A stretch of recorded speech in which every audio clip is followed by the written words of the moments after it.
an admitted and an avowed white nationalist, and nothing could be further from the truth. In fact, I often point out that, and I have people Google this constantly, that Jesse Jackson gave Donald Trump 99 for helping Black Americans.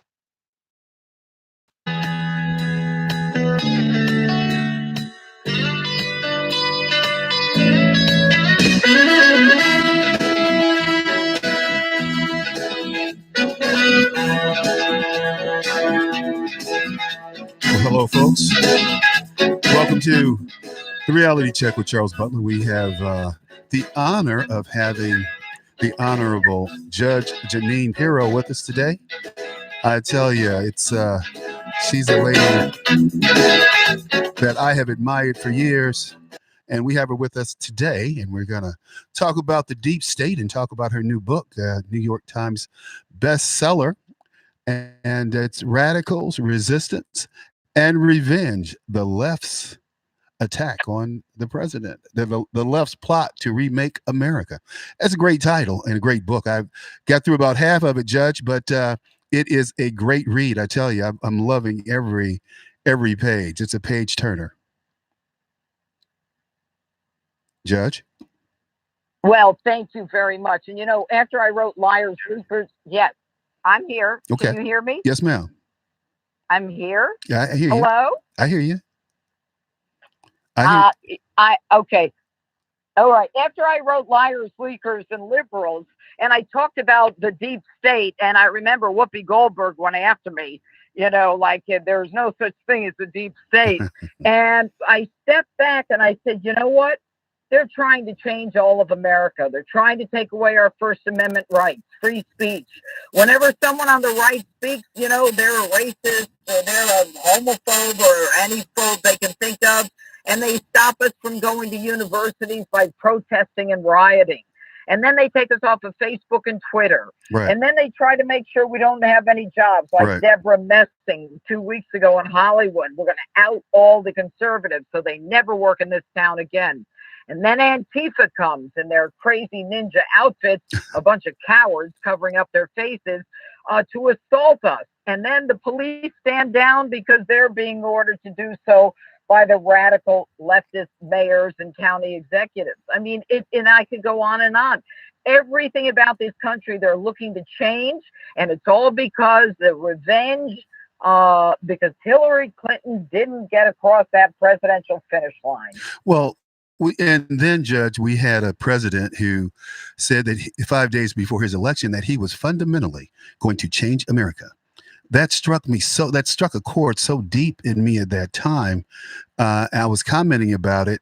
The owner of the radio station I was on took me off the air for a month because I was commenting about how President Obama said he was going to fundamentally change America. And I said, what is wrong with America? Why does this man who never managed a 7-Eleven thinks that he can fundamentally change this great country? A guy who's never contributed anything at any time to anything thinks that he can fundamentally change America based on what? Running his campaign, because that's the only thing he said he's ever led was his presidential campaign. Well, no, you forgot. He was a community organizer. Come on. Well, Judge, I'm in Chicago. In the end, what they're all trying to do is, yes. Why do you keep losing me? Judge, I'm looking at something, and we have a lag here, and I don't know why. We're trying to correct it. Go ahead, Judge. Yeah, that's what it is. I hear the lag too. Yeah. Okay. But go ahead. I'm listening. And what they're trying to do is they're trying to change capitalism to socialism at a time when we've got more jobs than people to fill them. We've got every segment of society, African Americans, Hispanic, Asians, women, working more than and more jobs available to them than ever before in American history. And yet the guys are racist. And by the way, we're being shut down on the right for the crime of supporting the president of the United States. And then you fast forward, if you're a conservative, you're denied the presumption of innocence, like Brett Kavanaugh in those hearings for Supreme Court. Mazie Hirono just was screaming, that he was not entitled to the presumption of innocence because all women need to be believed and men should just shut up. Exactly. What happened to the presumption of innocence, or does it depend on what side of the political aisle? Well, it depends on whether or not your husband is Bill Clinton.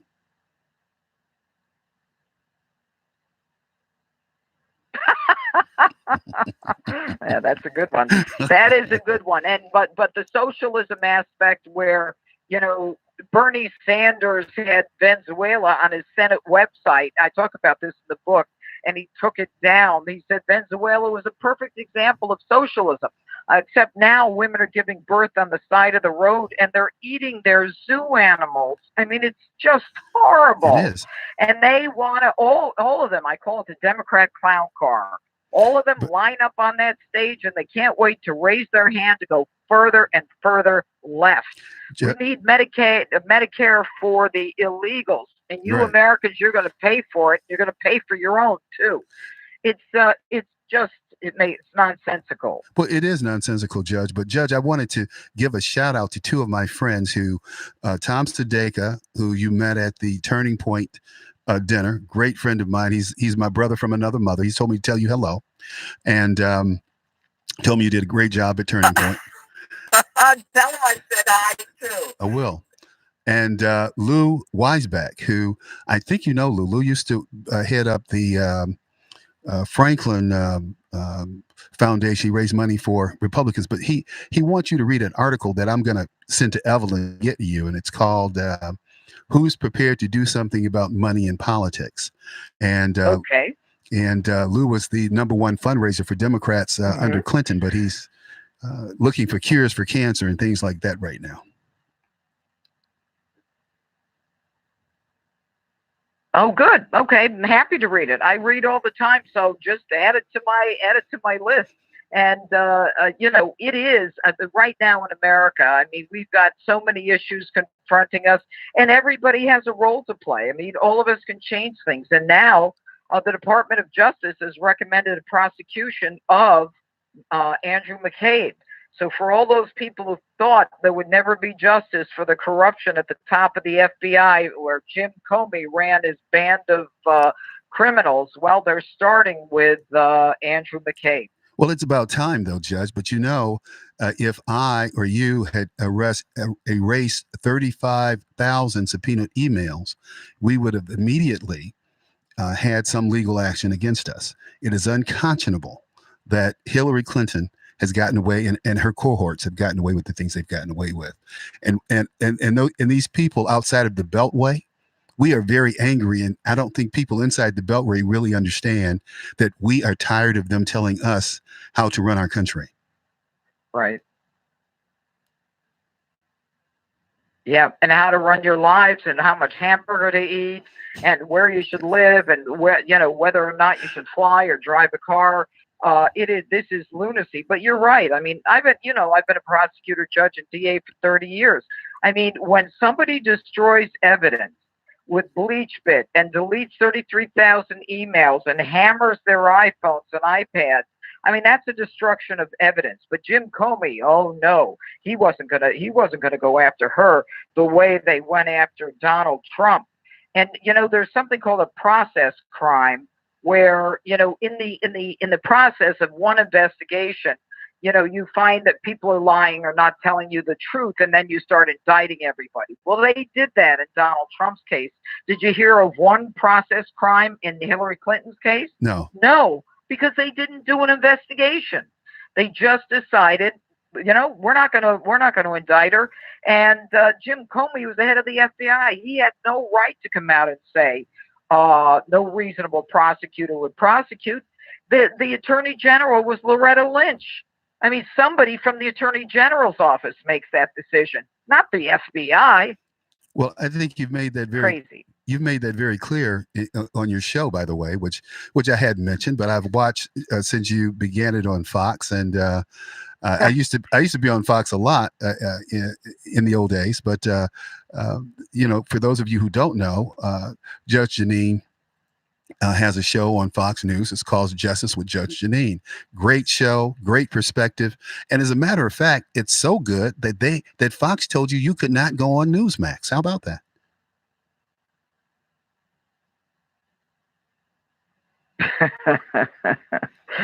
Yeah. Well, We're we all have to be grateful that we're working, and I am. I get to talk to about 2 million people every weekend, and the show is very, very successful, and I thank God every day that I'm working. I thank God I live in the country that allows me to say what I want to say, and in the end, we are at a very critical point in history, and people need to recognize it.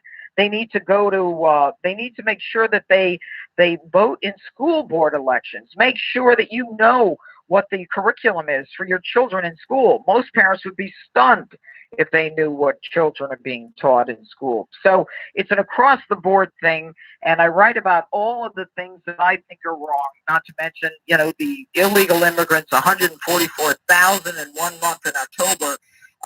And people estimate 25 to 30 million illegals in this country. And that's why they want to get rid of the Electoral College, because they keep bringing the illegals in and they know that they're going to vote Democrat. Yeah, but because they are certainly losing Black Americans. I predicted that Donald Trump in June of 2015, after Donald Trump had attended a meeting here in Chicago at Maggiano's and got a rousing, 5 rousing applauses from Democrat businessmen and women. I said, I called Reince Priebus and Michael Steele, and I told both of them, I said, this guy's the real deal. You guys need to quit making fun of him because he is going to win the nomination and the general election. And people laughed at me.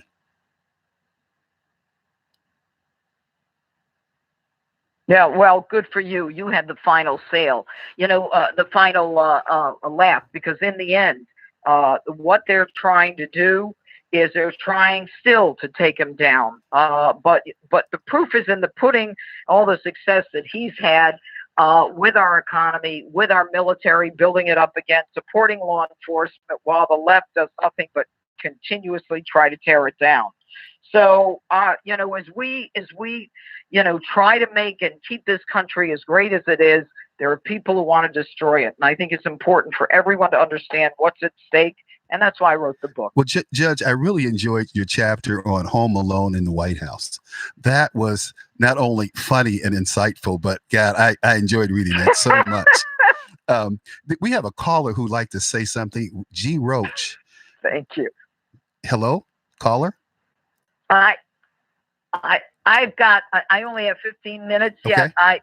I have to get on another show. Okay. I had this for 15 minutes. I have another show that I'm supposed to be on. We're 3 minutes over. Thank you so much for being with us. Appreciate it.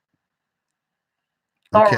All right. Bye, Judge. Right. Thank you. You too. Bye-bye. I love talking to you. You Bye-bye. too. Bye-bye. I'm sorry, caller. We missed you and we missed the judge, but you had a question for her? Hello. Caller? Charles? Yeah, go ahead. Charles, can you hear me? Yeah. Charles, can you hear me? Yeah, go ahead. Hi, it's Tom. I am so sorry that I missed the judge. It is unfortunate that she couldn't be on longer. I was going to compliment her on her forthrightness and honest reporting, but I can extend that to you as well. I appreciate what you do every day. You know that. You and her are very unique. I would love to see you on her show. You belong on national television, and I wish more people knew just how excellent and exceptional you are at what you do.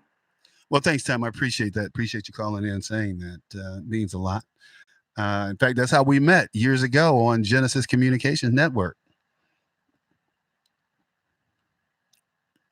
Yes, sir. Yes, sir. And of course, full disclosure, we became friends, but I was sold on you from the time when I started listening and realized again that you were unique. You weren't out there simply reading something off of a piece of paper. You gave honest opinions that were studied, learned, and correct. And if we had more of that, I think we'd have a whole lot less problems today. Well, that's because I was taught by people who believed in this country. They believed in the greatness of this country. They believed in our uniqueness. They believed in respect. They believed in love. They believed in honesty. They believed in the Bible. They believed in our Christian principles. And, and I always say that there's several things that made this country great. And that is we had one language, English, and that people are trying to change. Well, why can't we speak two languages, Spanish? And no, we don't need that gutter language. If we're going to speak a second language, it should be French. But anyway, we have one language. We have one currency, the dollar. We have one set of laws, the Constitution. We basically have one religion, and that's Christianity. And the other thing, and the last but not least, but probably most important, is that we're all Americans. We're all part of Americana, which makes all of us unique, which makes all of us who we are. But at the end of the day, we may be Irish, German, Mexican, Argentinian, Chinese, Japanese, but we're all Americans, and we all have that Americana that we bring to the table that makes us unique and makes us a different country than any other country. And I love it. I've been all over the world, and I can honestly say a few places that I'd never want to go back to are those shithole countries in Africa, but they have shithole countries in South America and Asia. But whenever you leave these shores, the United States of America, you are going into a situation that's third world and that is not as comfortable or as safe for the individual. There's no place in the world like America. I don't care if it's the UK or Canada. You're not going to have the same experience, and you certainly don't have the same rights. And people really don't understand it because the UK doesn't have a constitution. Canada has a pseudo constitution, but they're, at the end of the day, they're British subjects governed by British law. So it's always interesting to. You're right, and you pointed out something very succinctly and astutely relative to how you started off your statement and how you finished it. You mentioned that what we share in common, and I can't quote you verbatim, but this is, and correct me if I'm wrong, it's what we have in common that gave us our strength. And that doesn't mean there's anything wrong with diversity. They don't have to be mutually exclusive. They can complement one another. But when you pit one against the other and say you got to be one or the other, like so many news reporters do, that does nothing but tear this country apart. It's what a shame it is, because you're right. We are a unique country, and it would be a shame to throw it away over lies. And that's what we've done. That's why I said, we need more people like you. And let me leave you with this. What can your callers like me, friends of yours, and people who really want to see you get more exposure, what can we do to make that happen? You could go to my Facebook page, my Twitter handle, and you can contact these. You can go to the social media pages of people at Fox and people like Judge Janine and others and say, hey, I'd like to see this guy on your show. It's just really that simple. I used to be on Fox a lot until I said that I got hassled by police officers, and I'm not. And I always expect the worst from police officers. I expect the worst and hope for the best. And I've learned to take that attitude because that Boy Scout routine that I was raised does not work. And these cops, I've had some very bad experiences with police officers. I've had good experiences with police officers. But at the end of the day, you never know who's going to walk up to that window, a good cop or a bad cop. And Fox really took me off and kind of. You certainly do not. Yeah. But I just told the truth, and I will always tell the truth regardless of the consequences. And this happened during the hands up, don't shoot routine down at Ferguson. It's just unfortunate what's still going on in this country. Tom, when I look back at and I'm kind of getting off my topic now, but when I look back at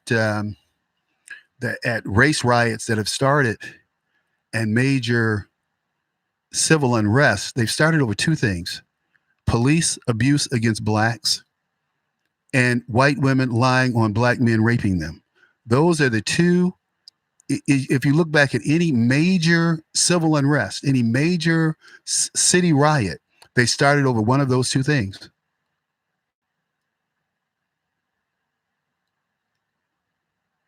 And you know what? I think all of that could have been avoided if we all just stuck to some basic principles. I mean, basic Christian principles are not that hard to follow. They're not. You don't have to be a pious saint. None of this could ever be. But if we stuck to some basic human dignity, decency, none of that would have ever happened.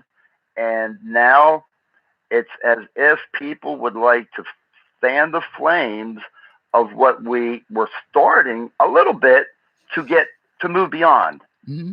Well, and I can only suspect, and I believe to true that it's over money. Okay, yeah, it is. Greed is one of the root of all evil. It's the greed and the love of money. Okay. Well, look, one of the things that I'm going to move on to, and I want to share with our listeners, is there's a letter that was written by 145 CEOs, executives from large companies and small companies. And I'm going to read this letter to you because it really ticks me off. It goes to the heart of lunacy, if you ask me. It's a letter written to members of the Senate by 145 CEOs. Tom, you can stay on. I'll leave the line open. And call us if you want to call in. The number is 215-867-8255. It says, our hearts are with the victims, their families and loved ones, and all those affected by the tragic shootings in El Paso and West Texas and Dayton, Ohio. These families became members of a club that no one wants to join, the millions of Americans whose lives have been forever altered by gun violence.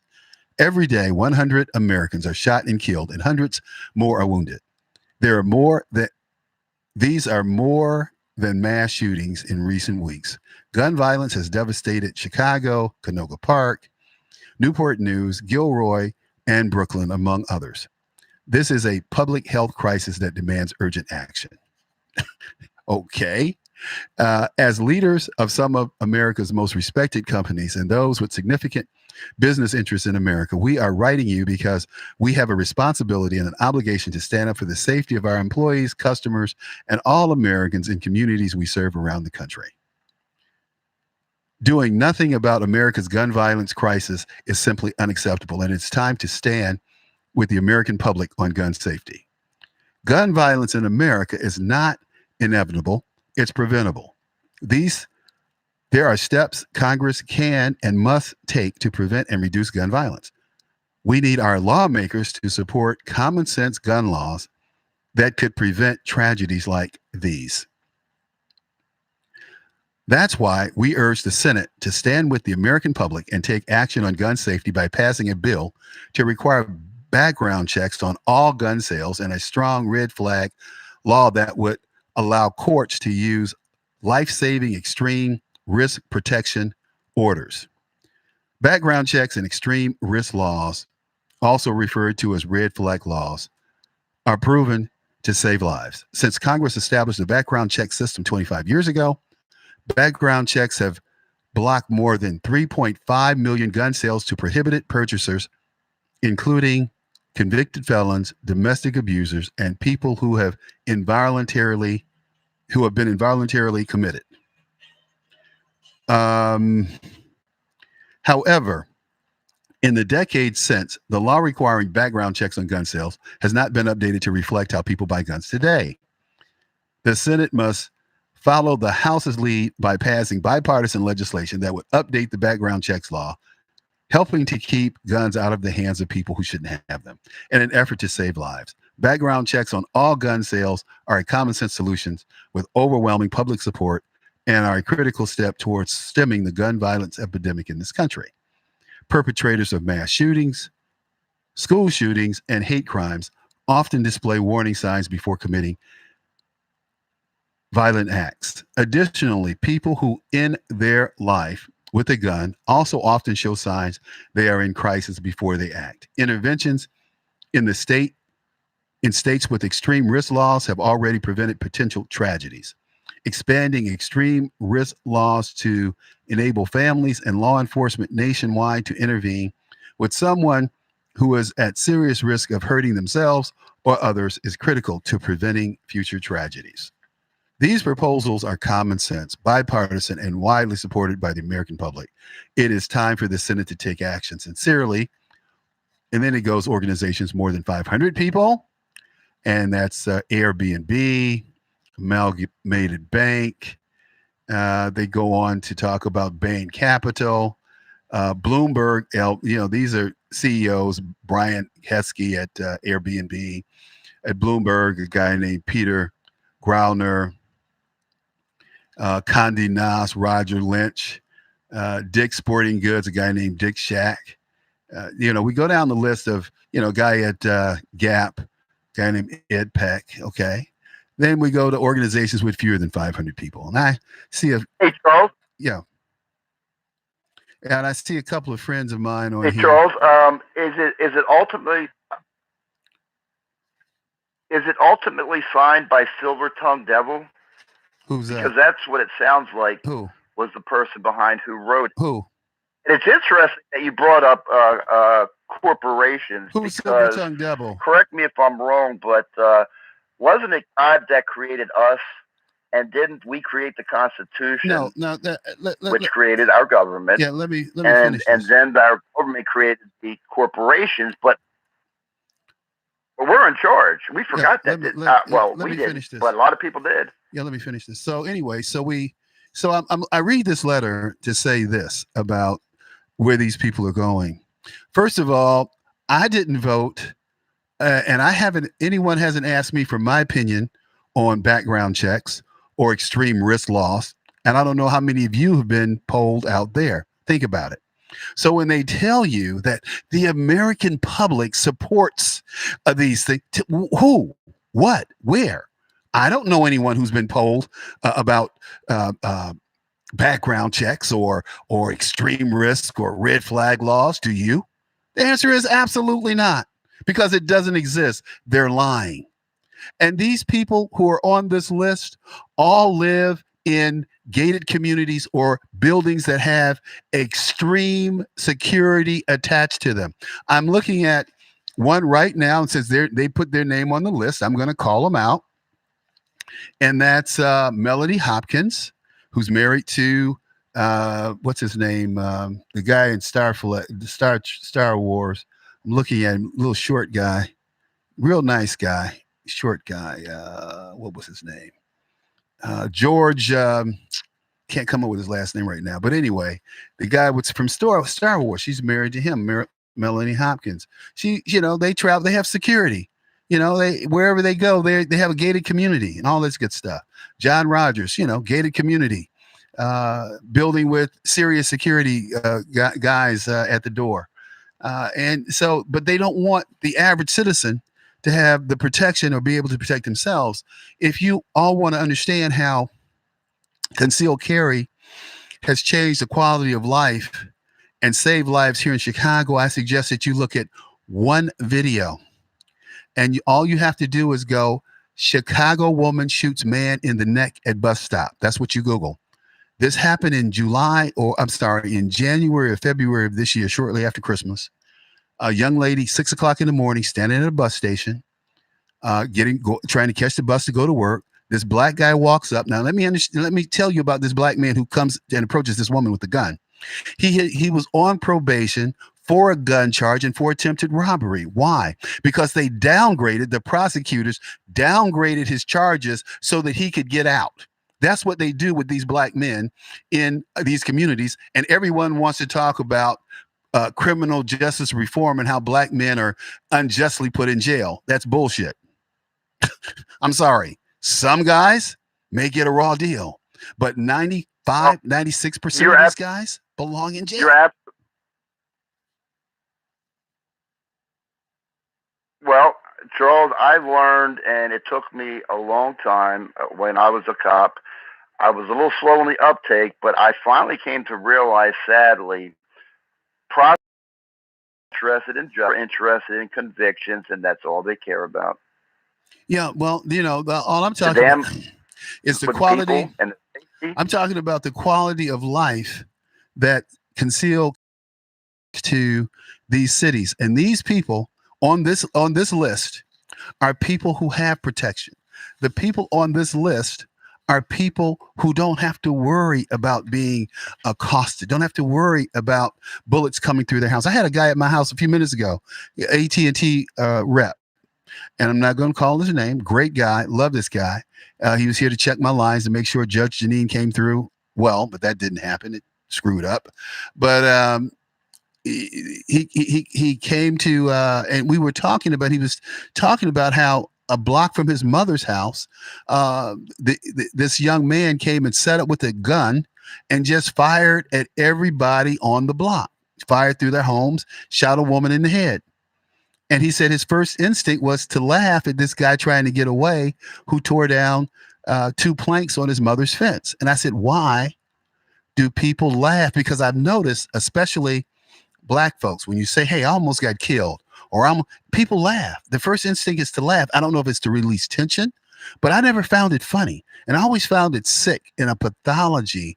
And I talked to psychiatrists about this response, because they have seen it too, how Black Americans have become so conditioned to the criminal activity in their neighborhoods, and how their neighborhoods are policed. And I talk about this all the time, that white neighborhoods are policed differently than Black neighborhoods. They allow these Black criminals to act out.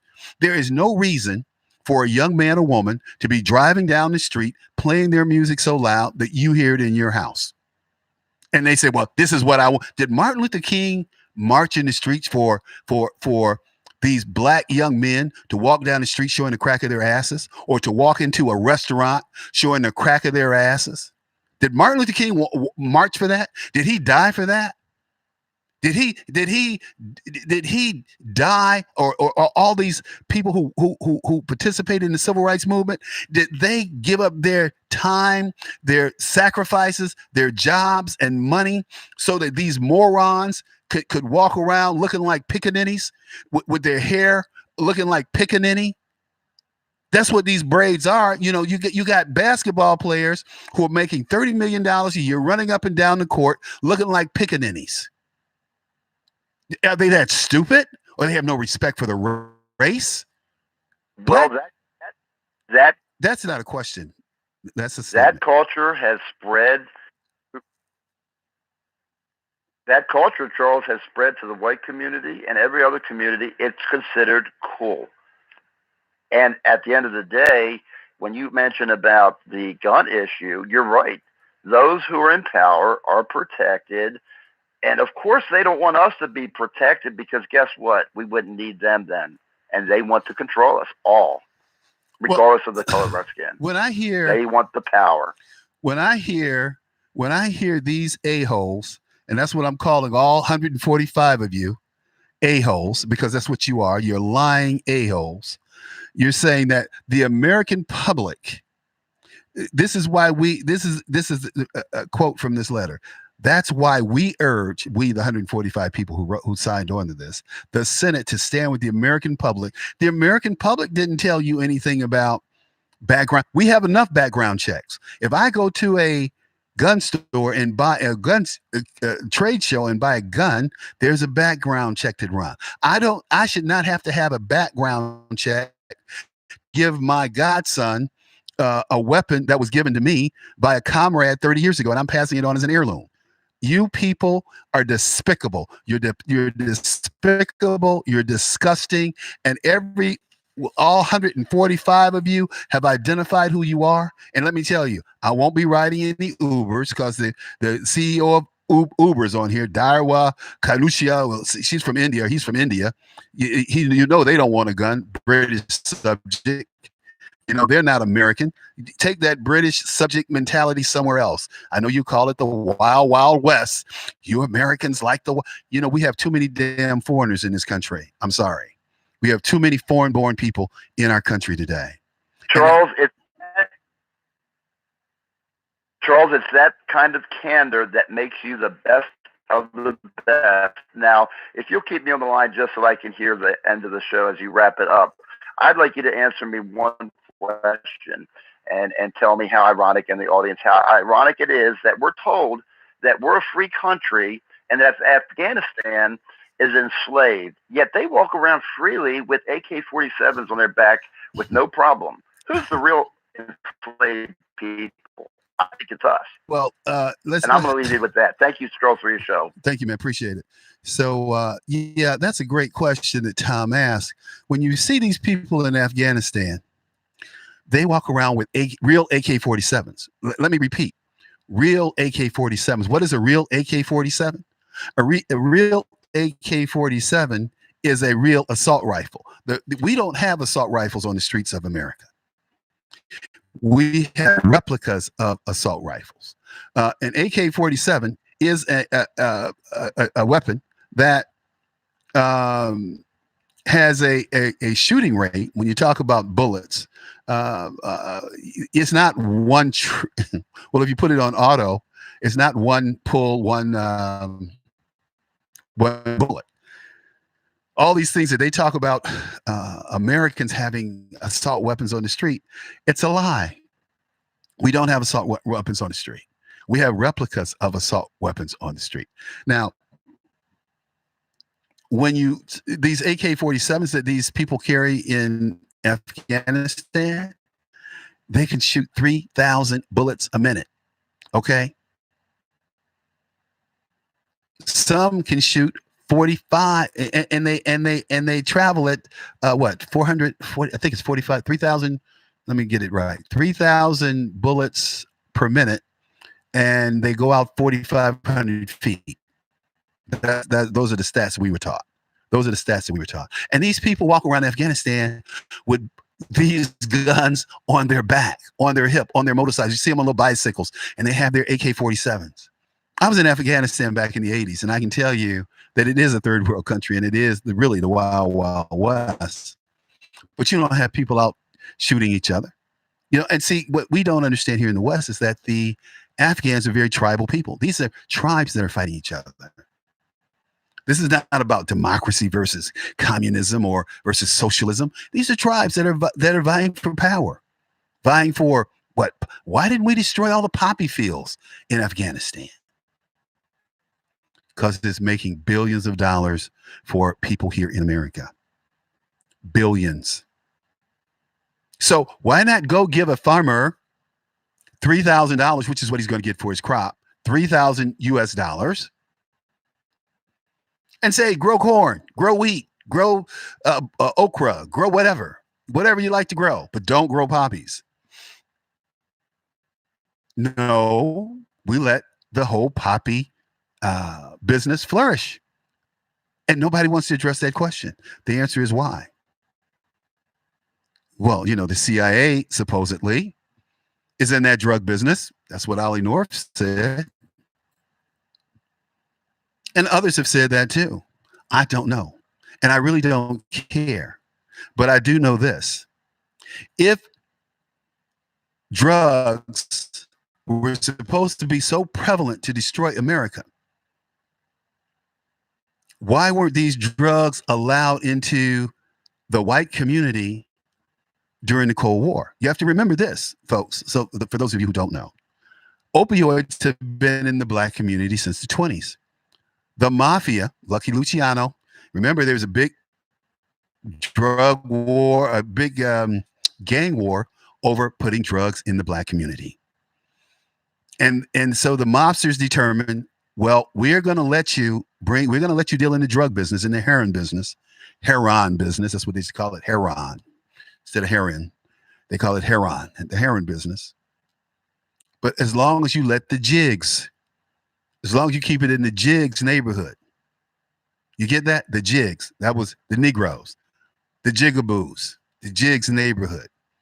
See, when you do your history and you start connecting these dots, you go, oh, wow. Oh, that's right. The mafia had a big internal fight over dealing in drugs because they said drugs was the worst scourge that you could do to a human. So why we're not going to we're not going to deal in the drug, but it became so profitable that a number of the mafia families started dealing in drugs, in heroin. But they kept it where? In the jig, in the Negro, in the colored communities. Harlem, Black Bottom. Harlem in New York, Black Bottom in Detroit, back of the yards here in Chicago. One of my friends' father, his name was Red, was one of the biggest heroin dealers in Chicago in the 40s and 50s. He got killed in the 60s, got taken out so that he could move over. Somebody could take over his drug business, the heroin business. I remember growing up in Detroit, seeing syringes I wanted to be a doctor. So I remember walking out of the house one day and there was a syringe in front of the house. And I went to pick it up. My mother almost pushed me down. She said, "Don't touch that." I said, "Well, what?" It was a needle. It was a syringe, it was a needle. And I'm going, it looked like my little play doctor kit. It's one of those little syringes. And I'm like, well, what is it, Mom? She said, "That's bad." Well, it looked just like the syringe in my doctor kit that I played doctor with. But it was a needle for heroin. Okay? So when we started talking about this heroin epidemic, I must applaud this president for taking on the drug companies, unlike President Obama, who sat down and made all these drug companies, pharmaceutical companies rich. You have to understand, and all the medical insurance companies rich. And if you don't believe me, just do your homework. Remember this. The lowest stock increase after Obamacare was 146% increase. That was the lowest one. That's what I remember reading. Everyone else was, 200, 250. Their stock went up. So if you had $1 in that stock, it went up to 250. The drug and health insurance executives got rich. That's why Barack Obama could go buy a $20 million house in it's not the Hamptons. Was it the Hamptons? I think it was the Hamptons recently. 120. I think it was a $14 million house. I think it was in the Hamptons. It was either in the Hamptons. Pretty sure it was in the Hamptons. I have to look it up. I just wasn't impressed. And I was just so pissed that this poor ass, half black, lying, anti-American person walks around with a smile on his face after he sold America out, after he tried to destroy part of our economy, and laughed about it. Well, we didn't tell you that you couldn't keep your doctor because we really didn't want to pass, we really wanted to pass Obamacare. And by the way, I didn't really want to tell you that I support gay marriage and I support the LGBT community because I have some issues myself that I don't want to talk about, even though I had a transgendered nanny that scared me to death. And my sister told all of that on me. And Michelle is telling everything about our life in her book. And I just can't take it anymore. Barack Hussein Obama. That's what he's saying these days. You don't hear much from this guy. And rightfully so, because he's such a lightweight. But I've never liked Barack. And those of you who know me, you've heard the story. And those of you who've heard the show, you know why. Never liked this guy. But you should go and check out this letter. 145 CEOs talking about what we need to do and how Congress needs to take some action. Take some action. Well, you know what I think we're going to do is we're going to take a little break. And we're going to come back and finish the show. But while we're gone, look up those 145 different companies that signed onto that letter. Horrible. Kim Moline, co-owner of the Wingstop restaurants in Lansing and South Holland. Hey, Tom, I've got to be honest. Although I was unhappy with our old payroll company, I was pretty apprehensive about transitioning into a new one. When it comes to payroll, delays and lost data are really unacceptable. But I'm happy to say your staff really made it easy for us, and the transition couldn't have been smoother. And now, as we consider taking advantage of some of the other services you offer, well, let's just say that next time we won't be so chicken. Thanks, Kim. Just call me at 630-242-1507. That's 630-242-1507. Or check us out at the web at precisionpayroll.com. That's precisionpayroll.com.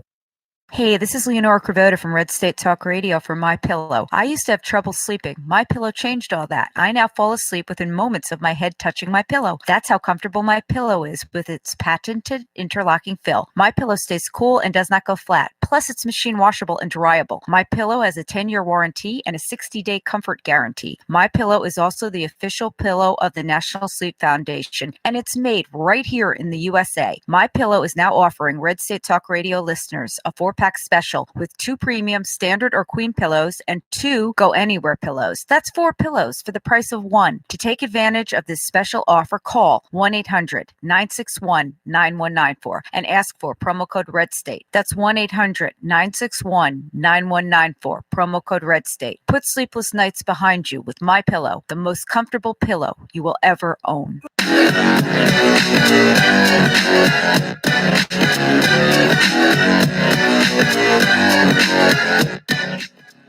Okay, we're back, and hope you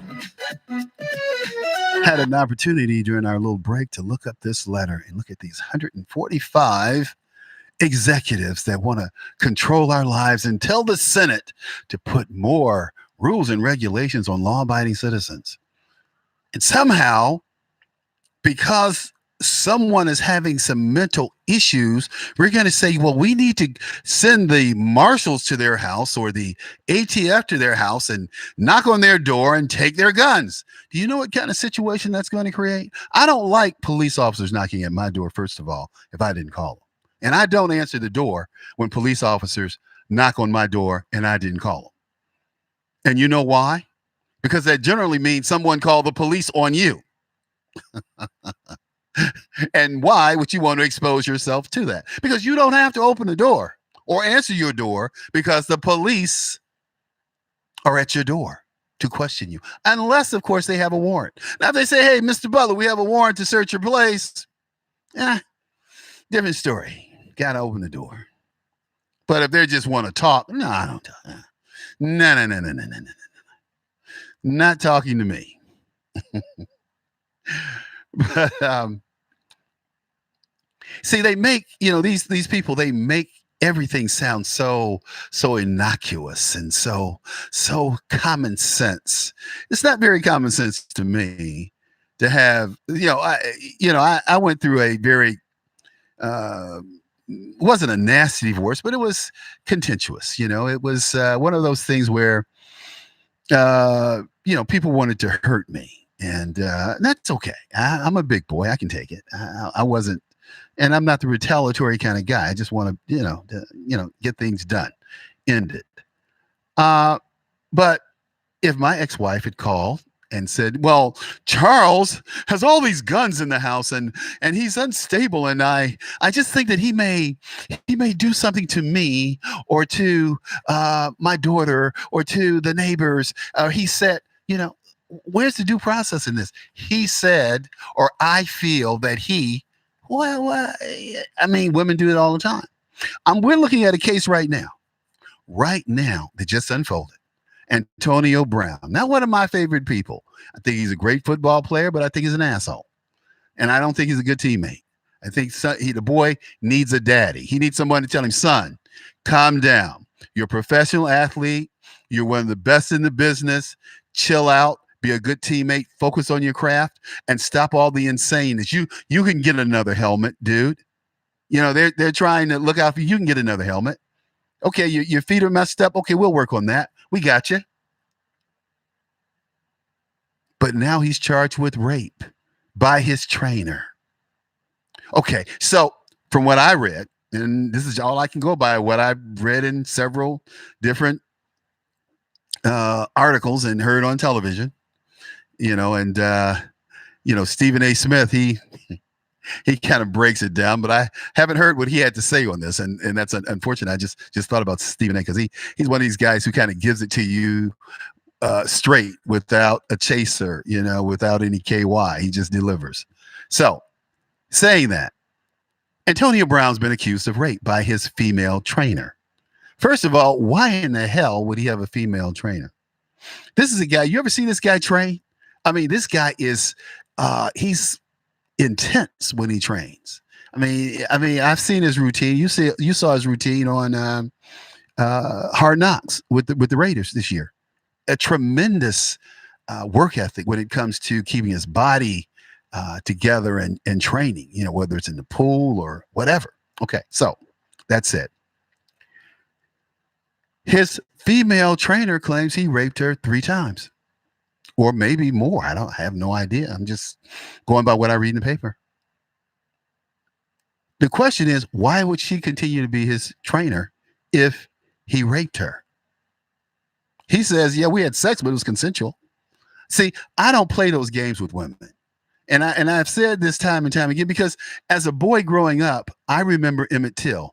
And I remember this white woman lying on Emmett Till. And now this same white woman who got Emmett Till killed, got an axe put in his skull because she lied, says, well, yeah, I lied. Who gives a crap? I hope she burns in hell, is what I hope. I hope she burns eternally in hell. That's what I hope. I'm not one of those black people who talk about, well, we just need to forgive her. And the hell with that. I want her to burn in hell forever. And not because she's white, but because she got a black boy killed with her racist bullshit. She got this boy tortured and slaughtered.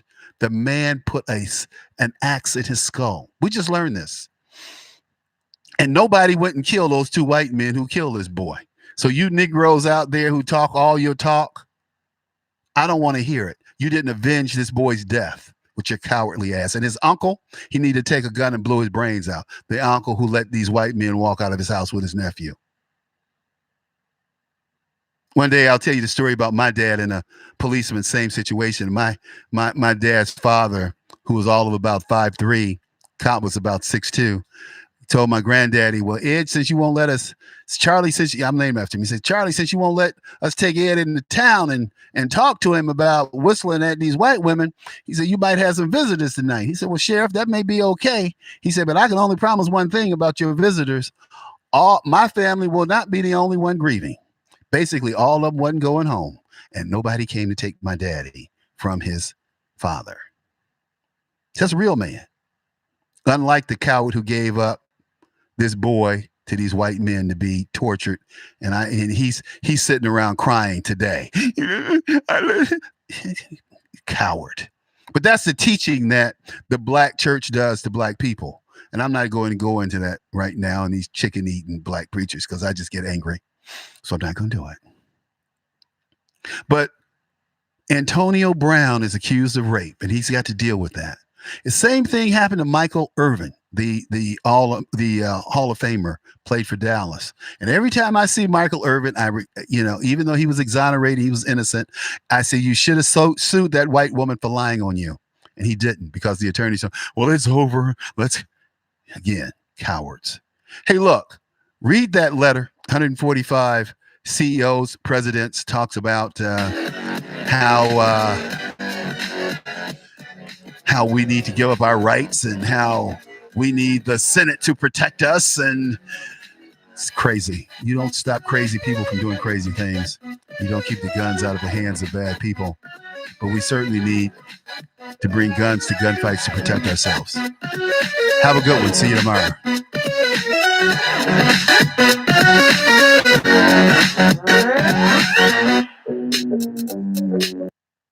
Okay, we are off and out of here. So thanks again for tuning in. Appreciate you.